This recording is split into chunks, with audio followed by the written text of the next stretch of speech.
नमस्कार सभी दोस्तों को। स्वागत है आप सभी का आपके इस YouTube channel study with sky sir. और जैसा कि अभी नवरात्रों के दिन चल रहे हैं, नवरात्रों के दिनों में हम मैथ्स का पहला लेक्चर रिकॉर्ड करने जा रहे हैं। ठीक है, तो इसी के साथ साथ आप सभी को नवरात्रों की हार्दिक शुभकामनाएं। चलिए, आज मैथ्स का पहला लेक्चर है। उससे पहले की बातें मैं कुछ वीडियो में कर चुका हूँ, वो भी आपके साथ अपलोड कर दी जाएंगी। और मैथ्स के पहले लेक्चर में मैंने आपसे कहा था कि सबसे पहले हम बेसिक बातों को जानेंगे, बेसिक मैथमेटिक्स को सीखेंगे। और बेसिक मैथमेटिक्स में हम सबसे पहला चैप्टर जो पढ़ने जा रहे हैं अभी, उसका नाम है एलसीएम और एचसीएफ। क्योंकि आपको पता है कि बहुत से टीचर जब भी मैथमेटिक्स का बैच स्टार्ट करते हैं तो परसेंटेज से स्टार्ट करते हैं। उसका एक कारण है, उन सभी टीचर्स को अपने बैच में एडमिशन चाहिए। मुझे यहाँ एडमिशन नहीं लेना है, मुझे आपको मैथ्स सिखाना है। और मैथ्स सीखने के लिए जो मेरा नज़रिया है, मेरा कंसेप्ट है, वो ये कहता है कि सबसे पहले हम ऐसे चैप्टर्स को पढ़ें जिनमें कंसेप्ट होते हैं और वो कंसेप्ट पूरे के पूरे मैथमेटिक्स में काम आते हैं। ठीक है, तो सबसे पहले हम एक ऐसा चैप्टर पढ़ेंगे जो चैप्टर के होने के साथ साथ एक कंसेप्ट का भी काम करता है। और सबसे पहले हम पढ़ेंगे उसकी थ्योरी, थ्योरी और उसका बेसिक। क्योंकि आपको पता है कि बहुत से टीचर थ्योरी नहीं पढ़ाते हैं, डायरेक्ट कंसेप्ट समझाते हैं और टीचर्स आगे बढ़ जाते हैं। तो मैं आपसे सिर्फ इतना ही कहूँगा कि इतना हो सकता है कि मेरे द्वारा पढ़ाया हुआ मैथ्स आपको 1 महीने बाद कंप्लीट हो, लेकिन ऐसा कंप्लीट होगा कि आप कहेंगे कि हाँ सर, बहुत अच्छा मैथमेटिक्स पढ़ाया आपने। चलिए, सबसे पहले चैप्टर का नाम क्या है? LCM and HCF. ठीक है, तो सबसे पहले इसके जो हमारी शॉर्ट फॉर्म दी हुई है, इसके अर्थ को जानने का कोशिश करेंगे, क्या इसकी फॉर्म होती है, फुल फॉर्म।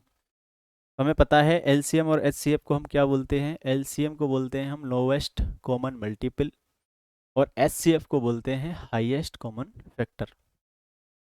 एचसीएफ को एक अन्य नाम और दिया जाता है जिसका नाम है जीसीडी। जीसीडी का अर्थ होता है ग्रेटेस्ट कॉमन डिवाइजर। और इन दोनों के नामों में मैं आपको सबसे पहले चर्चा करने वाला हूँ, आखिरकार मल्टीपल क्या होता है, फैक्टर क्या होता है। देखो, जब तक आप बेसिक चीज़ों को समझने की कोशिश नहीं करेंगे, बिल्कुल बेसिक से मैं आपको समझा रहा हूँ एक चीज़, और आपको पढ़ने में बहुत आनंद आएगा। 1-2 दिन आप लेट हो सकते हैं अन्य की अपेक्षा, लेकिन आपका मैथ्स ऐसा हो जाएगा कि आप कहेंगे कि हाँ साहब, बड़ा अच्छा मैथमेटिक्स पढ़ाया। चलिए, तो सबसे पहले हम ये जानने की कोशिश करेंगे आखिरकार मल्टीपल क्या होता है। ठीक है, तो मल्टीपल का हिंदी में अर्थ होता है भैया गुणज। एक नई चीज़ सिखाऊंगा मैं आपको आज। ठीक है, देखो, क्यों मैं हिंदी भी पढ़ाता हूँ उसका कारण आप जानेंगे। तो क्यों हिंदी ज़रूरी है मैथ सीखने के लिए, ये भी आज समझ जाएंगे, यहीं से समझेंगे। मल्टीपल का हिंदी अर्थ होता है भैया गुणज, और गुणज का अर्थ होता है भैया गुणा से जन्मा हुआ। किससे जन्मा हुआ? गुणा से। एक छोटी सी चीज़ समझाने की कोशिश करूंगा मैं आपको। एक शब्द है भाई साहब मनोज, एक शब्द है आपका पंकज। आप यहाँ ये देखते हैं, जब किसी भी मूल शब्द में ज प्रत्यय जुड़ जाए, सॉरी, ज शब्दांश जुड़ जाए, किसी भी मूल शब्द में ज शब्दांश जुड़ जाए, तो यहाँ ज का अर्थ होता है जन्मा हुआ। क्या हुआ? जन्मा हुआ। इसीलिए मनुष्य का अर्थ क्या होता है? मन से जन्मा हुआ।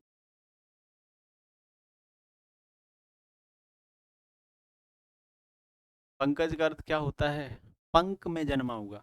पंक का अर्थ होता है कीचड़। पंकज किसका पर्यायवाची है? कमल का। ठीक है, तो पंकज का अर्थ क्या होता है? पंक में जन्मा हुआ, यानी कि कीचड़ में जन्मा हुआ। ऐसे ही यह पकड़ना है हमें बात, गुणज का अर्थ क्या होता है? गुणांश से जन्मा हुआ, यानी एक ऐसा नंबर।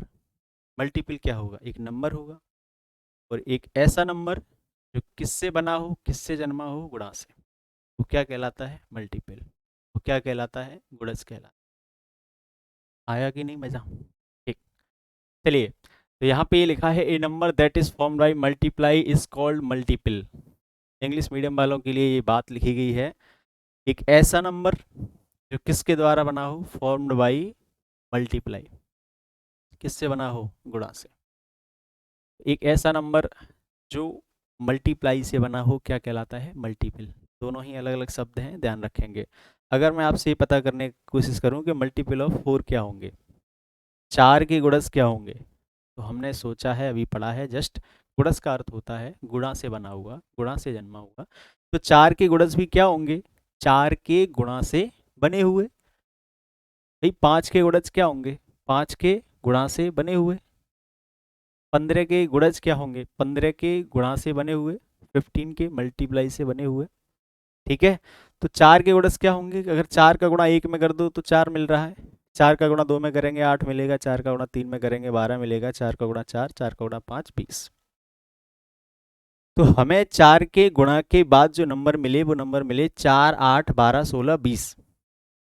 तो भाई साहब 4 के गुणज क्या होंगे? 4 के गुणज होंगे 4 8 12 16 20। ठीक है। मल्टीपल ऑफ 4 क्या होंगे? 4 8 12 16 20। इतनी सी बात समझ में आई? किसी भी संख्या के मल्टीपल क्या होंगे? उसी संख्या के मल्टीप्लाई से बने हुए नंबर। ठीक साहब, करें। अब इसमें आगे सोचेंगे, आगे समझने की कोशिश करें क्या है। चलिए, पॉइंट्स टू बी रिमेंबर, याद रखने योग्य बातें। हमें इसमें कौन सी बातें याद रखनी है? जितना भी हमने पीछे पढ़ा है कि किसी भी संख्या के अनंत गुणज हो सकते हैं। Multiple of any numbers are infinite. कहने का अर्थ ये है कि अगर किसी भी संख्या के हम मल्टीपल पता करने की कोशिश करें तो मल्टीपल उस संख्या के अनंत तक हो सकते हैं। अगर मैं 3 के मल्टीपल पता करने की कोशिश कर रहा हूँ तो आपको पता है कि 3 के मल्टीपल अगर मुझे पता करने हैं तो मुझे 3 का पहाड़ा पढ़ना पड़ेगा। 3 एकम 3, 3 दूनी 6, 3 त्रिया 9, 3 चौक 12, 5 15। और ऐसे जितनी आप में क्षमता है तब तक आप इसका पहाड़ा पढ़ते रहें। तो ये बात अनंत तक जाती है। तो अनंत तक जाती है तो फिर अपने आप में एक ये थ्योरी को बनाता है। कौन सी थ्योरी बनाता है? कि किसी भी संख्या के अनंत गुणज हो सकते हैं। अगर मैंने 3 के गुणज पता करने की कोशिश करी तो बात कहाँ तक जा रही है? अनंत तक, इनफाइनाइट तक। ठीक। और आगे बढ़ने की कोशिश करें। चलिए, अगर मेरे द्वारा समझाई गई कोई भी बात कहीं आपको मिस करती है, कहीं आपको समझ में नहीं आती, तो आप कमेंट बॉक्स में अपनी राय दे सकते हैं या आप अपनी बात कह सकते हैं कि सर हमें आपने जो थ्योरी समझाई या वो बात समझाई थी तब हमें ये चीज़ समझ में नहीं आई। तो आने वाले टाइम में, आने वाली वीडियो में शॉर्ट बना के मैं वहाँ आपको समझा दूंगा। चलें, आगे की बात ये है कि हमने मल्टीपल पता कर लिए कि किसी भी नंबर के मल्टीपल क्या होते हैं। अब हम पता करने की कोशिश करेंगे कि ये कॉमन मल्टीपल क्या होता है।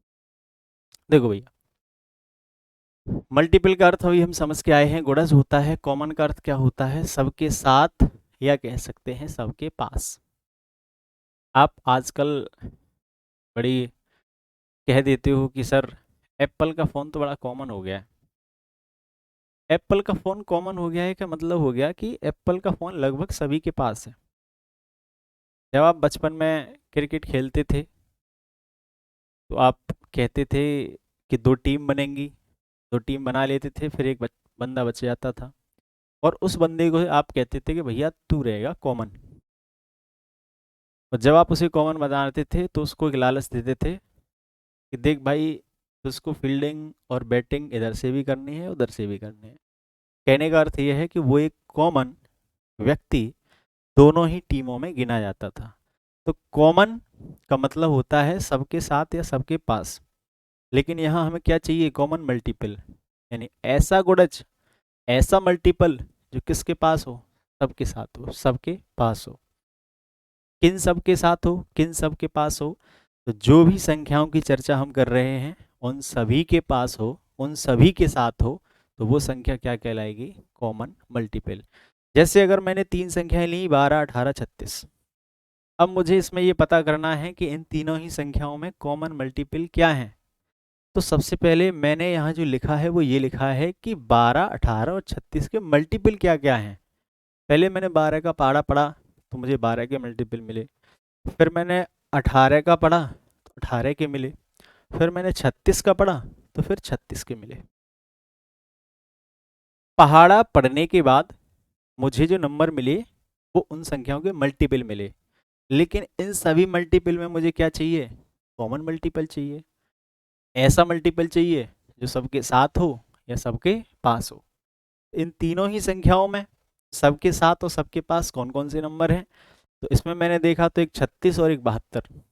18 में मैंने देखा एक 36 एक 72, और फिर मैंने 36 में देखा कि 36 और 72। दो संख्याएं ऐसी थीं, जितने भी मैंने अभी यहाँ तक चर्चा की है वहां तक, दो संख्याएं ऐसी थीं कि जो हमें तीनों में ही कॉमन मिली। दो संख्याएं ऐसी थीं जो सबके पास थी। दो संख्याएं ऐसी मिली जो कॉमन मल्टीपल थी। जो हमें दो संख्याएं मिली वो कॉमन मल्टीपल कहलाई। और यहाँ सीएम का मतलब चीफ मिनिस्टर नहीं, कॉमन मल्टीपल है। ठीक है। कॉमन मल्टीपल यहाँ हमें क्या क्या मिला?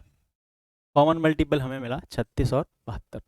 इससे आगे और भी मिलते, अगर हम और चले जाते तो और भी संख्याएं मिलती, लेकिन हमारा तो काम अभी इन दो संख्याओं से ही होने वाला है, इसलिए मैंने आपको बहुत ज़्यादा लंबा नहीं खींचा, क्योंकि समय की अपनी सीमाएं हैं। अभी नया यूट्यूब चैनल जनरेट किया है तो बहुत ज़्यादा लंबी वीडियो मैं नहीं बना सकता हूँ। एक शॉर्ट टाइम में ही मुझे सारा कुछ समझाना है आपको। तो इससे आगे की बातें और जो भी होंगी तो वो अगले आपको वीडियो में मिलती रहेंगी, लेकिन अभी मैंने बेसिक थ्योरी बेसिक बातें आपको समझाने की कोशिश करी है। तो अभी हम यहाँ से इस वाली जो पेज है यहाँ से हम ये समझे हैं कि 12, 18 और 36 का जो कॉमन मल्टीपल हमें मिले हैं वो 36 और 72 मिले हैं। अगर मैं इसके आगे ये बात करूँ कि हमको ये बताएं कि अब मैं लोएस्ट कॉमन मल्टीपल की बात कर रहा हूँ, जो सबसे पहले पेज पे बात की थी। लोएस्ट का मतलब सबसे छोटा या सब में छोटा। जितनी भी चीज़ें हमें दी हैं उस सब में छोटा, या जितनी भी बातें हमसे कही गई हैं, जितने भी नंबरों की चर्चा की है उसमें सब में छोटा। कॉमन का मतलब जो सबके पास हो, मल्टीपल का अर्थ है गुणज। तो एक ऐसा गुणज, एक ऐसा मल्टीपल जो क्या हो, सबके साथ हो, सबके पास हो, लेकिन क्या हो उन सब में सबसे छोटा भी होना चाहिए। तो जैसे अभी मैंने तीन संख्याओं की पीछे बात की, 12, 18 और 36, तो वहां मुझे 36 और 72 कॉमन मल्टीपल के रूप में मिले। तीनों ही संख्याओं में हमें क्या मिले? 36 और 72 कॉमन मल्टीपल के रूप में। लेकिन मुझे क्या चाहिए? मुझे तो भैया कॉमन मल्टीपल में भी सबसे छोटा चाहिए। तो कॉमन मल्टीपल में सबसे छोटा क्या है भाई?